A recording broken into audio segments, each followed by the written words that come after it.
Today's verdict also brings back memories of nearly 4 years ago when former Tulsa police officer Betty Shelby was found not guilty of manslaughter after shooting and killing Terrence Crutcher. 2 Works View's KELEHER spoke with current and former leaders about that time and how Tulsa was able to keep the peace. Relief. That's what Reverend Anthony Scott of First Baptist Church North Tulsa says he felt following the guilty verdict in the Derek Chauvin trial on Tuesday. It also reminded him of 4 years ago when Tulsa was going through a similar case with former TPD officer Betty Shelby on trial in the shooting of Terrence Crutcher and was found not guilty. And the memories they bring back, unfortunately, are tension and anxiety, really, that leads up to a trial and a verdict.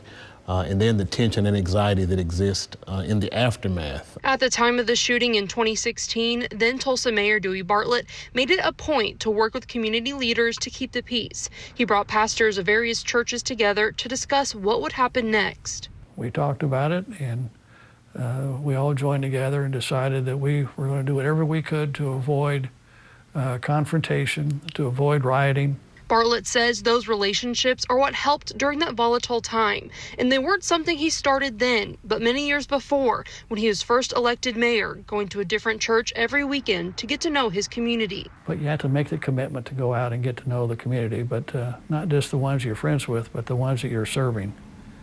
They're the ones that need to have the relationship and get to know you. Pastor Scott agrees, saying faith and city leaders working together benefits everyone and will help in the future. So I believe we can really serve as examples to the wider community of how we can still get along, how we can still work with one another, even when we see the same issue from 2 different perspectives. Pastor Scott hopes Tulsa will become an example again when commemorating the 1921 Tulsa Race Massacre next month, and says it also shows how far Tulsa has come. You've seen segments of our city from both political parties, all segments of town, all races really coming together to commemorate a very tragic event that all quadrants of the city at one point didn't even want to acknowledge or talk about it.